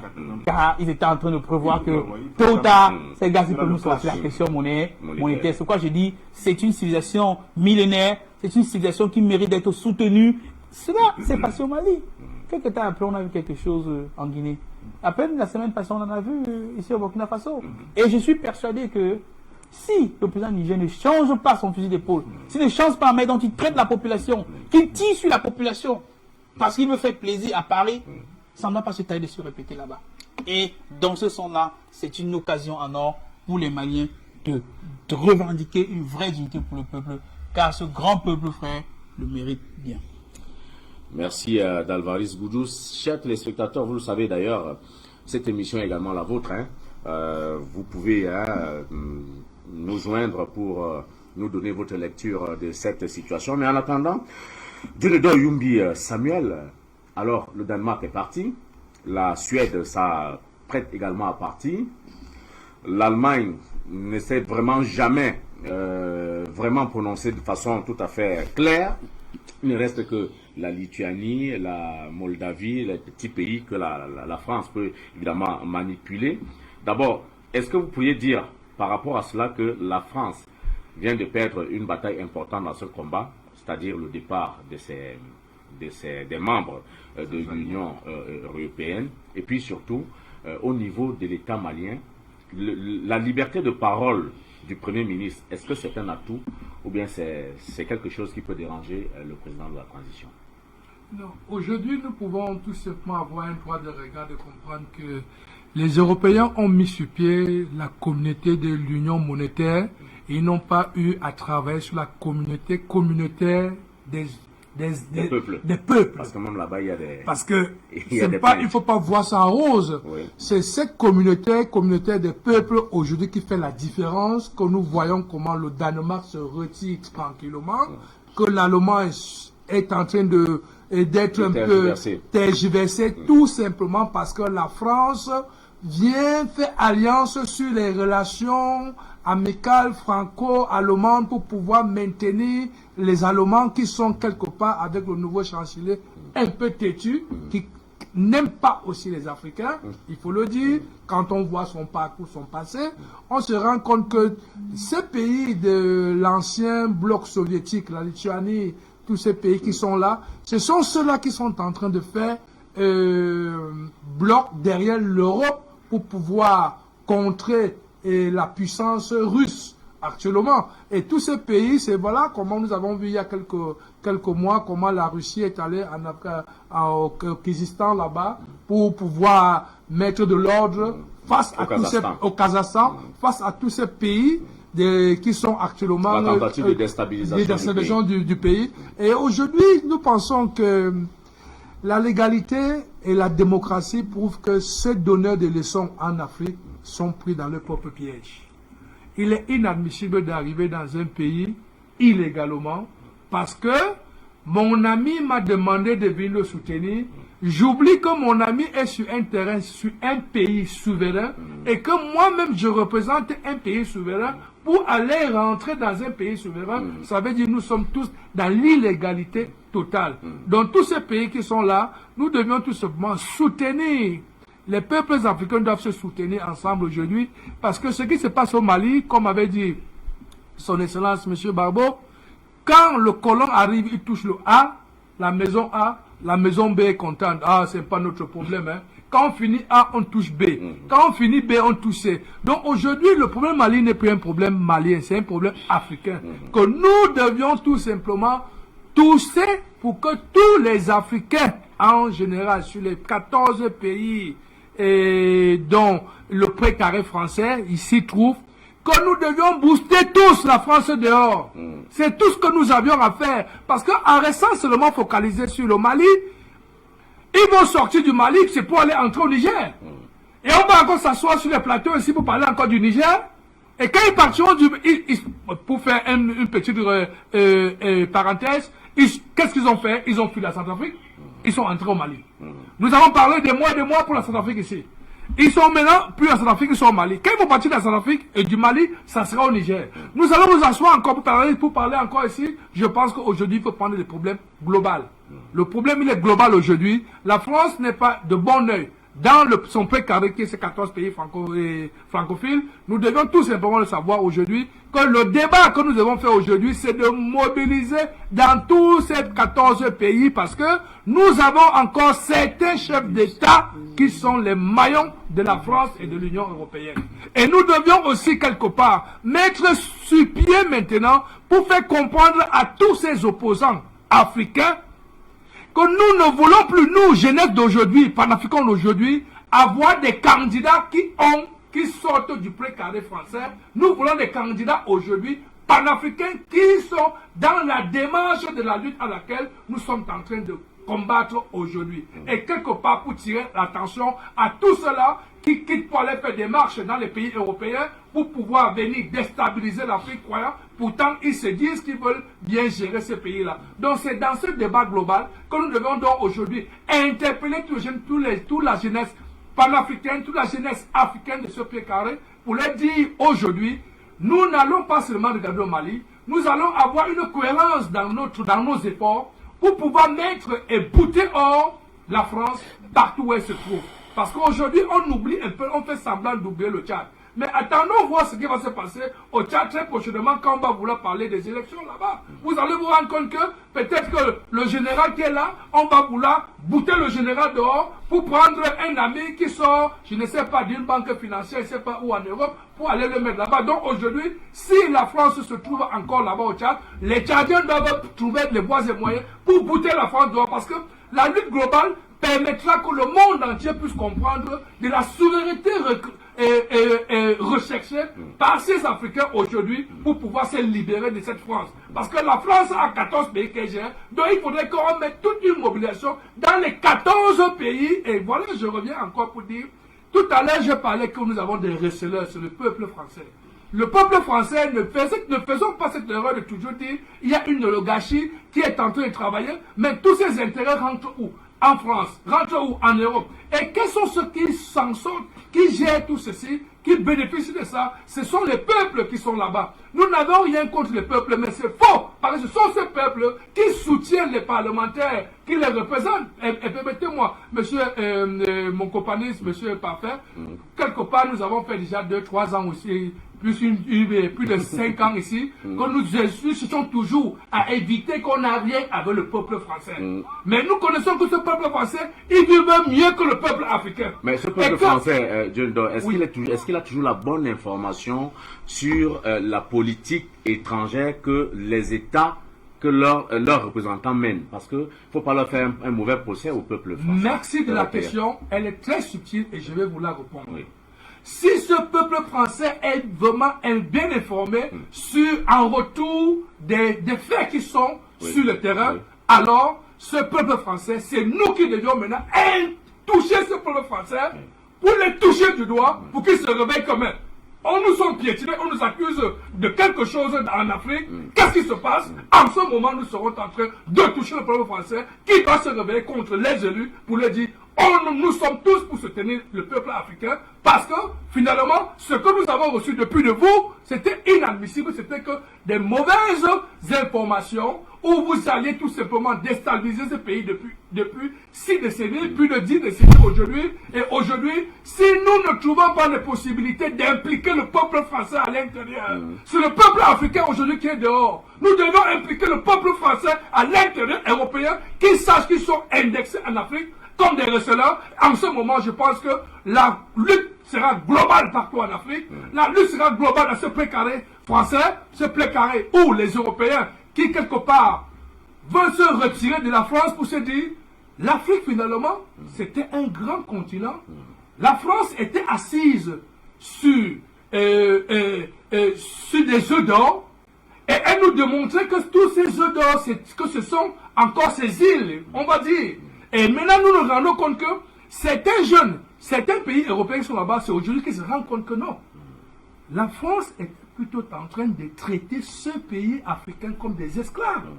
Si ceux ne seraient pas partis là-bas, ils n'auront pas vu cela. Donc nous maintenant aussi, à notre tour maintenant, ceux-là qui veulent sortir, c'est parce qu'ils voudraient plus tard revenir en Afrique dans la légalité pour pouvoir trouver des voies et moyens de trouver ces nouvelles ressources qui sont recherchées et très prisées dans le monde aujourd'hui. Mais c'est nous les Africains aujourd'hui qui devons mettre la globalisation de la chose dans ce précaré pour indexer les peuples européens et peuples en particulier français. J'insiste encore dessus, tout simplement parce que les amis européens nous disent nous ne connaissons pas ce qui se passe là-bas. Si vous avez besoin que nous pourrions connaître ce problème, indexez, faites-nous savoir. On va faire savoir ça aux parlementaires qui sont tous des complices, qui sont derrière des lobbies. Et il faut donc indexer les peuples européens comme des receleurs, les peuples français comme des receleurs. Et quand ils vont maintenant vouloir se mêler pour la question, comment on nous accuse?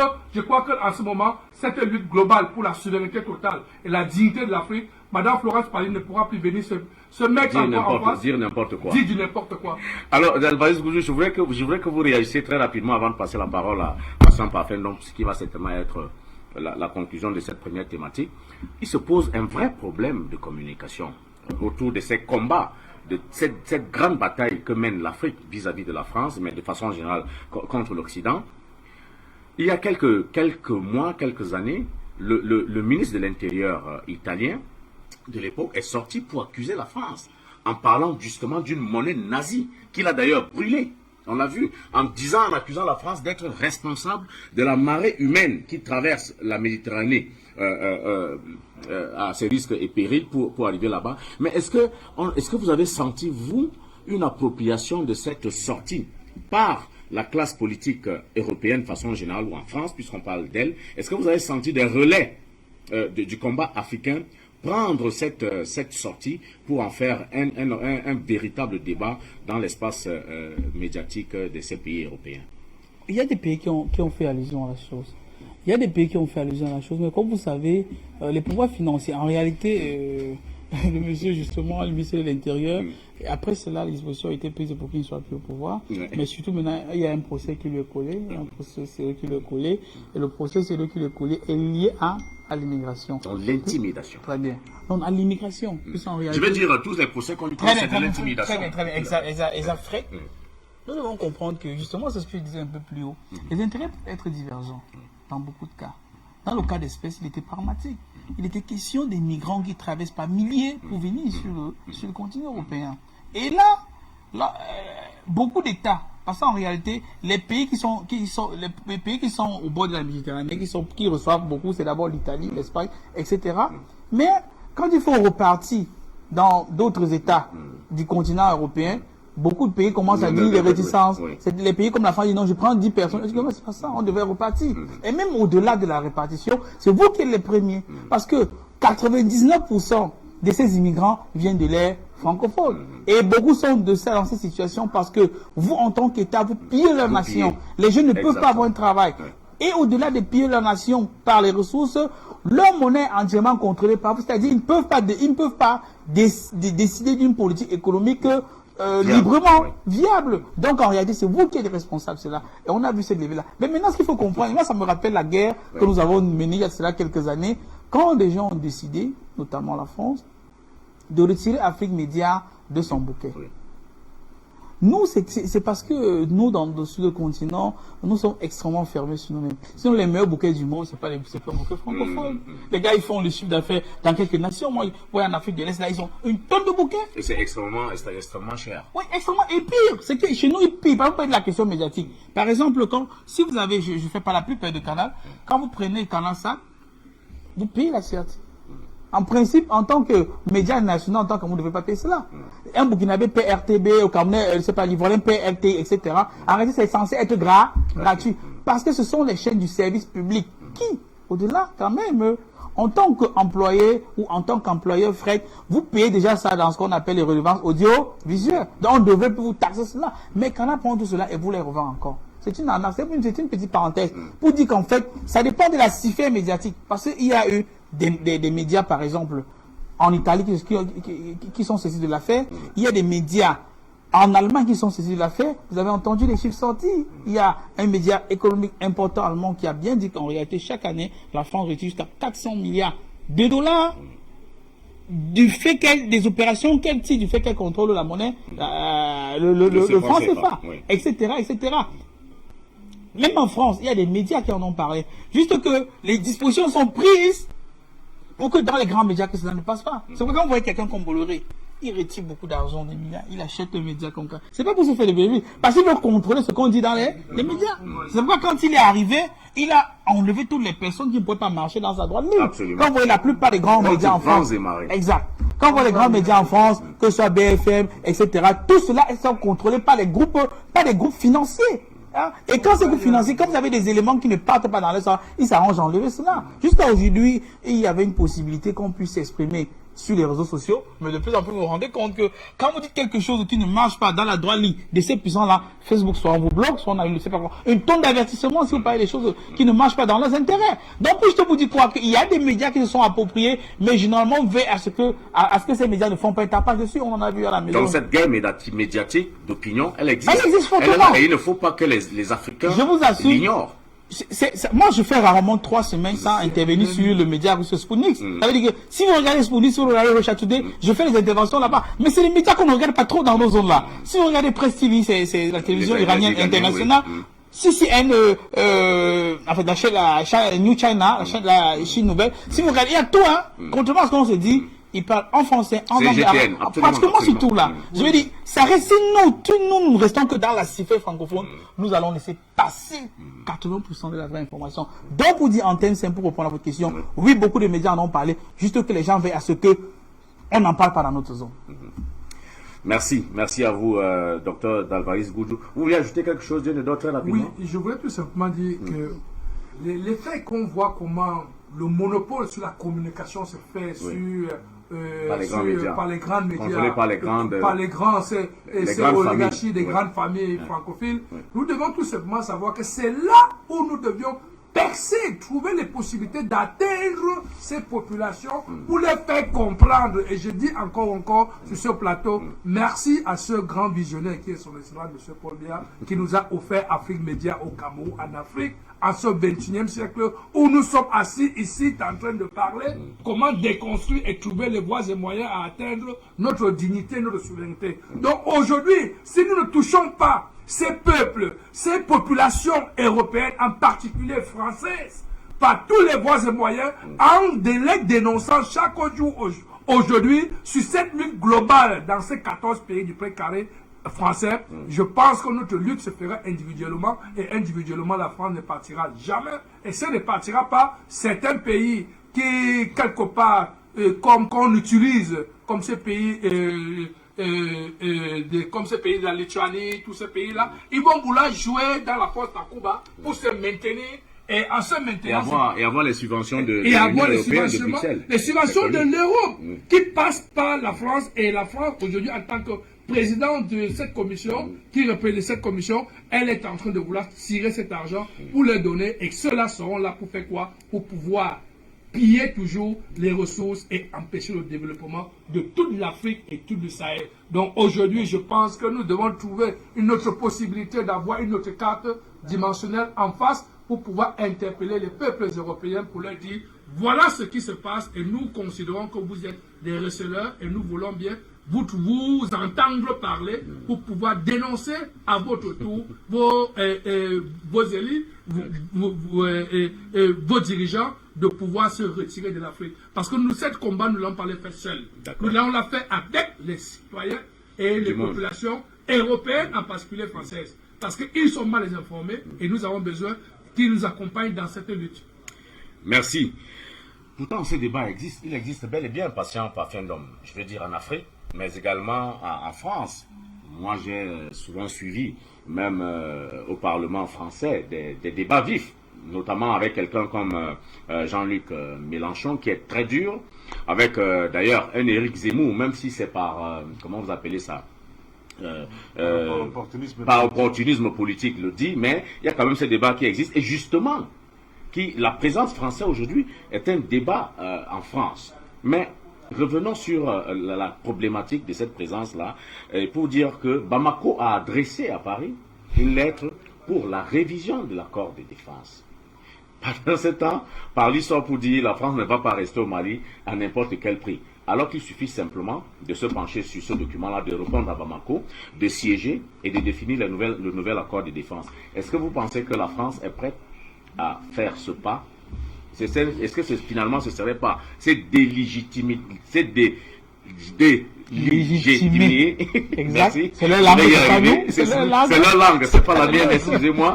Et au contraire, légitimer précisément la transition qu'elle le veut en aucun cas à Doubik.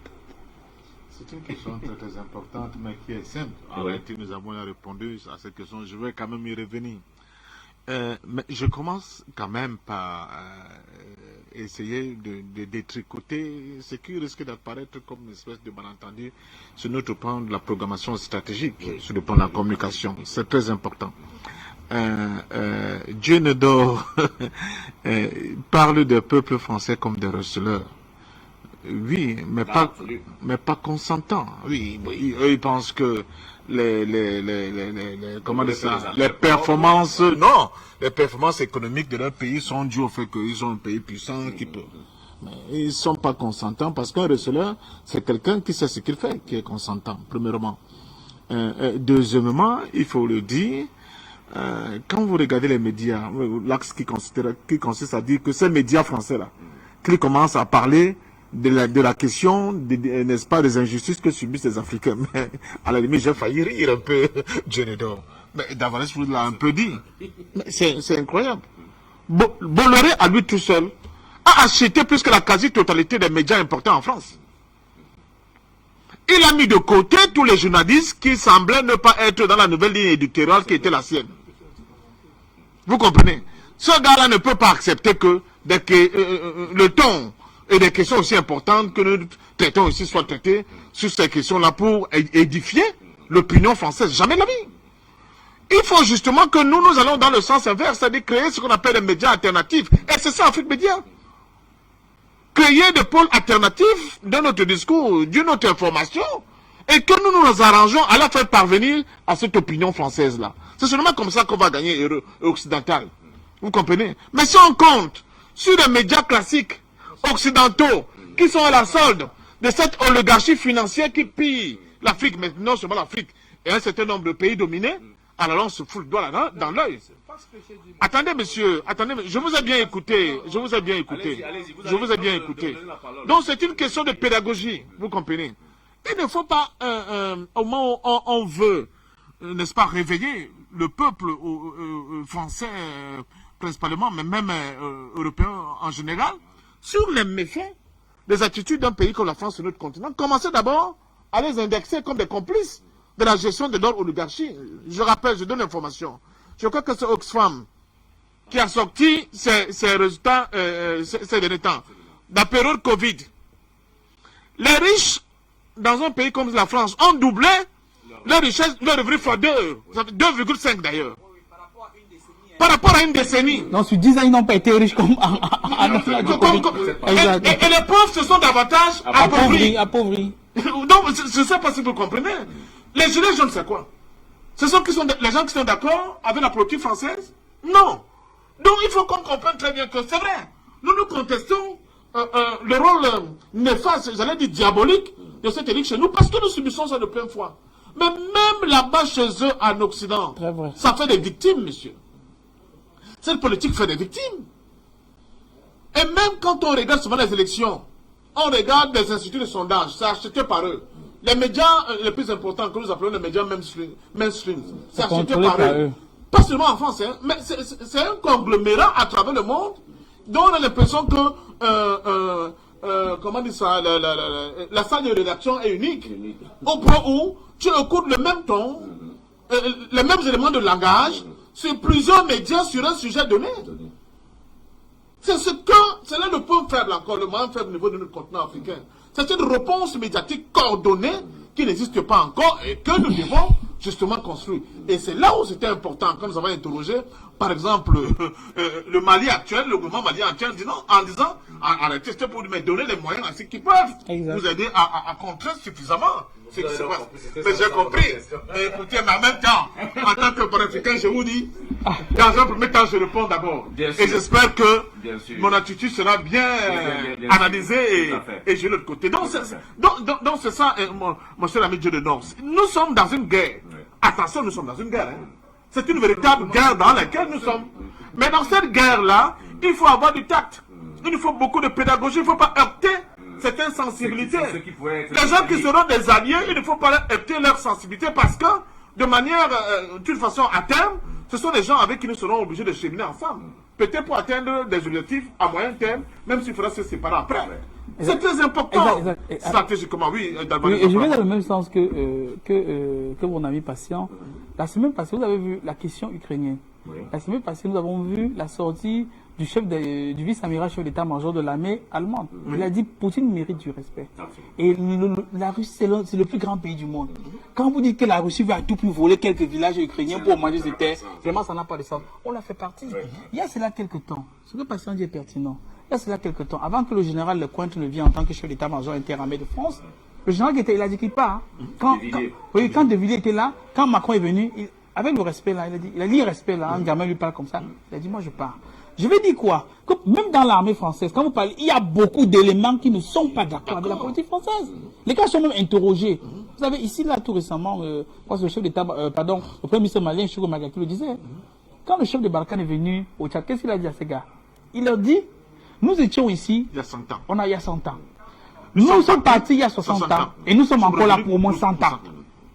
Certains soldats se sont dit, mais dans quoi nous sommes foutus? Est-ce parce que beaucoup de soldats ne sont pas en accord avec ce qui se passe? Et dans la réalité des terres des opérations, on le voit.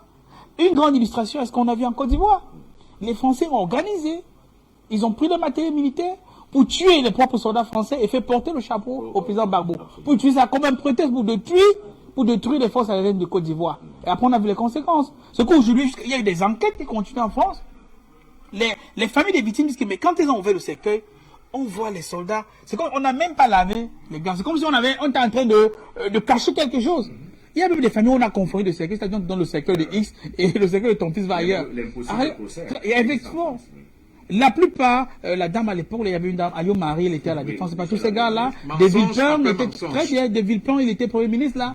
On les demande, ils disent non, je suis pas au courant de ça, etc., etc. Vous pensez que les familles de ces soldats-là sont d'accord avec les politiques français? Pas du tout. Que vous partez en Afrique tuer des gens, vous tuez nos enfants comme ça, on ne peut même pas savoir ce qui s'est passé. Vous pensez sincèrement que Les des hélicoptères. on les a arrêtés, on les a laissés partir. On les a arrêtés, c'était à Lomé au Togo. On les a laissés partir. Vous pensez que les Français sont d'accord avec cela? Quand vous allez déstabiliser une nation comme la Libye, il y a des milliers de personnes qui traversent tous les jours, qui viennent chez eux, qui aggraffent ça en fait. Cela contribue à l'insécurité. Quand il y a l'insécurité en France, des gens qui étaient dans le pays, ils avaient un logement, on ne sait pas quoi là, vous détruisez tout cela, ils vont chercher ce qu'on appelle l'instinct de survie chez l'individu. Et quand ils partent en Europe, vous pensez, regardez seulement dans la... Est-ce que vous savez qu'en France, même à Paris, j'en ai vu, des gars qui servent dans l'armée française, après il prend sa retraite. Mais son argent de retraite ne lui permet pas d'avoir un logement décent. C'est pas un voleur, c'est pas un chômeur, c'est quelqu'un qui a vraiment servi.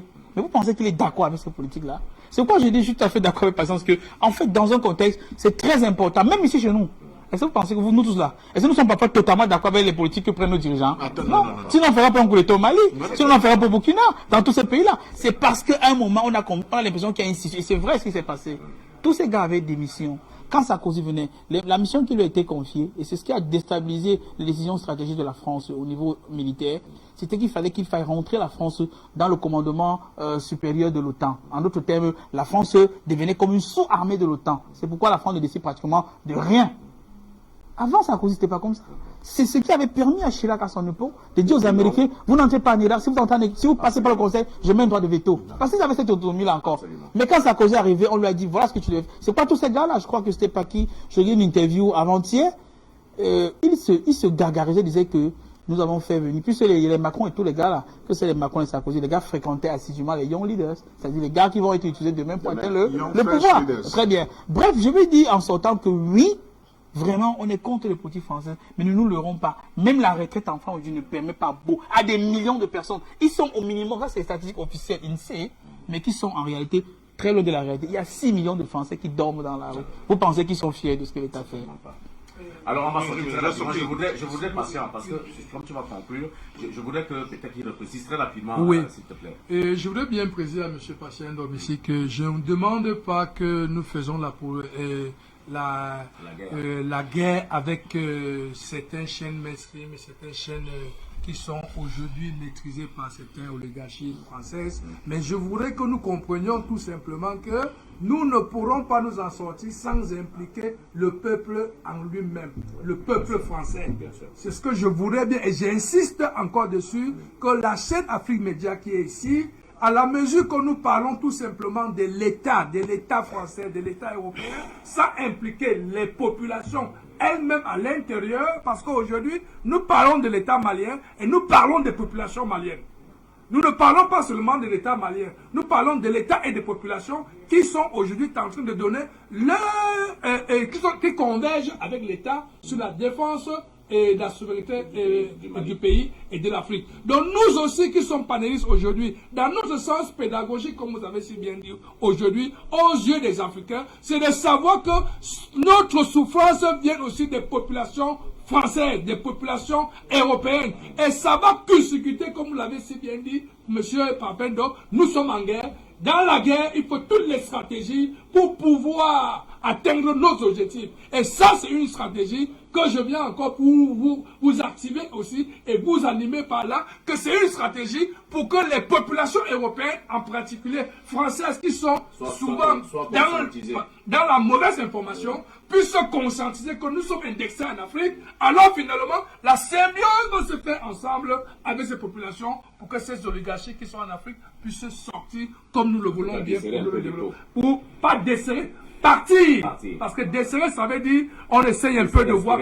Non, là nous ne voulons plus parce que là nous sommes en plein poumon de respiration et nous voulons bien de l'eau. Cet oxygène, et cet oxygène, nous la ferons pas tout seuls, nous allons la faire avec le soutien des populations européennes et en particulier françaises. C'est ça l'éclaircissement que je voudrais bien apporter. Alors oui, à mon cher Parfendo. Donc cette révision des accords de défense dont la France ne veut pas. Oui, bon.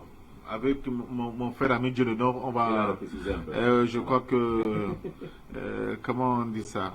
Je l'ai parfaitement compris et je pense que c'est une différence d'ordre pédagogique. On va régler ça en off. Pour ne pas polluer l'émission avec. C'est pas ça qui est important. Bon, non, justement, la révision de ces accords. Je continue de vous dire que nous sommes dans une guerre. Et dans cette guerre-là, effectivement, là où je serai encore d'accord avec Dieu de Nord, je ne cesse de le dire, aucun de nos pays ne pourra s'en sortir seul. Il faut bien qu'on se le comprenne.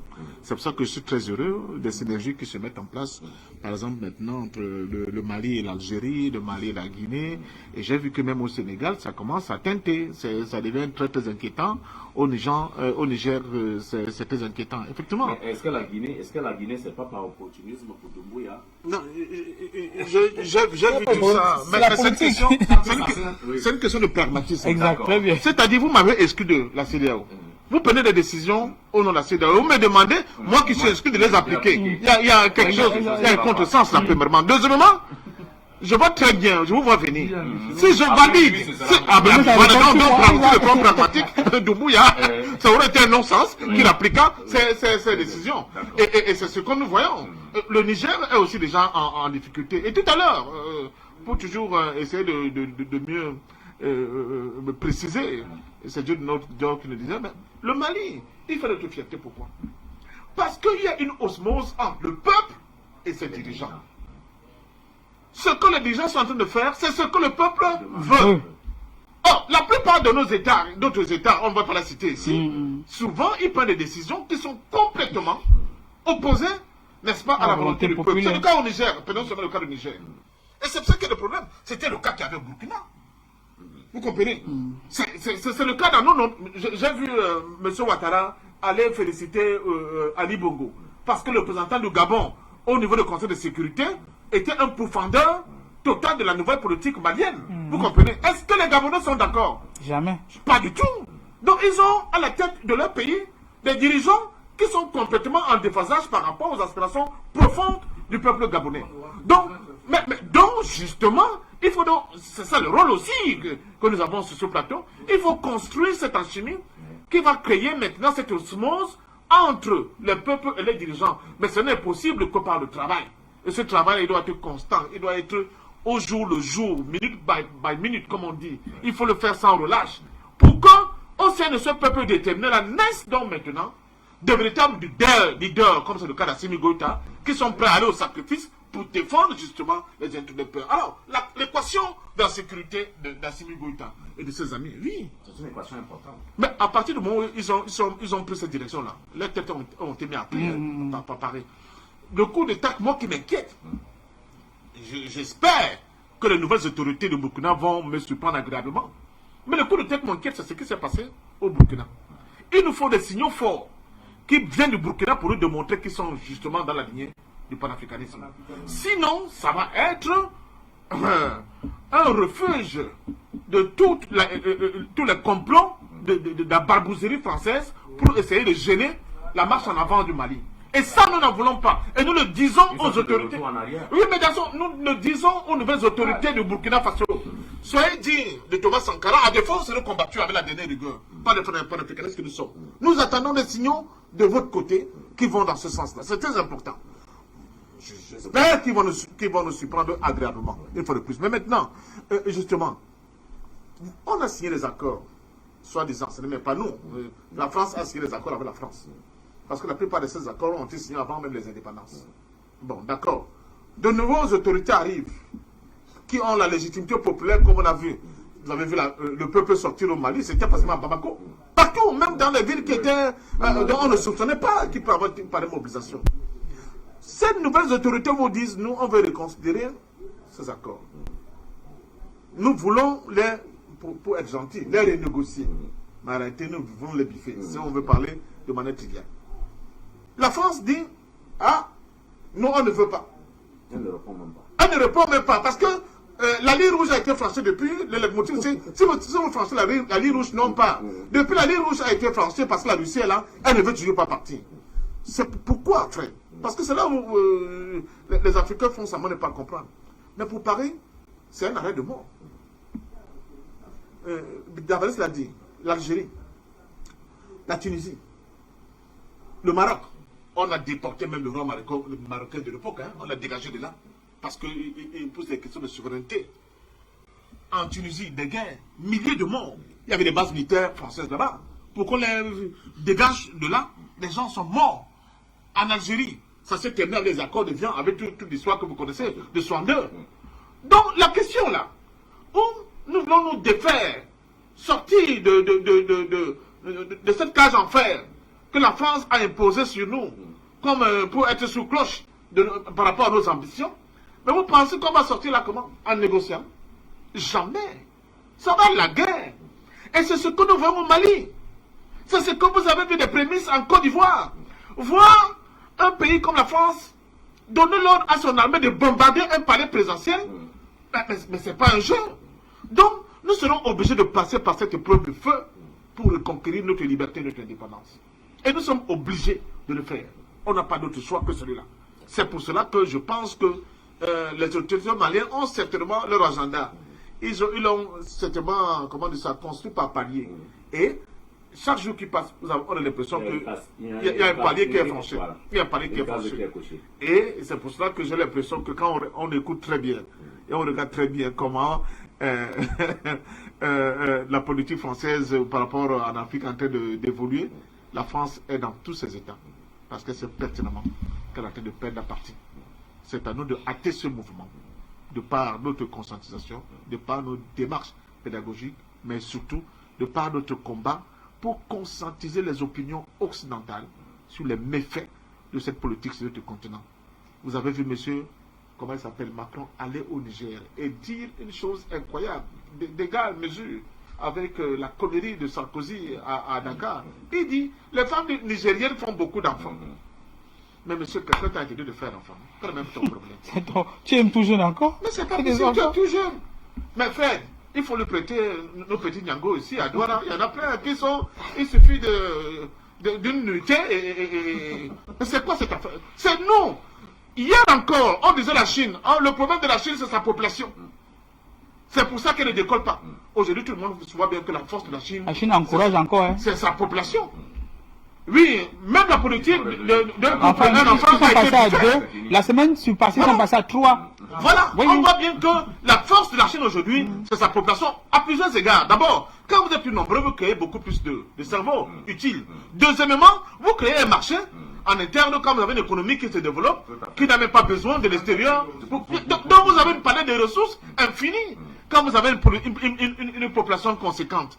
Et M. Macron, parce que lui, il envisageait justement que nous devons continuer à rester les nains de sa stratégie, il vient dire à nos mamans de ne plus faire des enfants. Si ma mère a fait 9. Si ma mère n'avait pas fait des enfants, 9 comme ça, peut-être que je serais parmi les rebuts de la société. Donc, nous disons aux femmes africaines, faites des enfants. Faites des enfants. Hein, le prince de Monaco, il a fait un enfant avec Togolès, on nous cache ça, mais tout le monde sait maintenant que c'est vrai. Faites-nous des enfants. Si Macron veut mettre devant vous, mes filles, là, faites-lui un bébé. Comme ça, je crois qu'il va comprendre l'importance d'avoir un être humain comme géniteur. Alors, cette chaîne-là, dont on parlait, la chaîne de soumission, elle a été brisée depuis ce que M. Claudiera a fait au niveau de la RCA. Ne l'oublions pas. Merci de me donner donc la transition.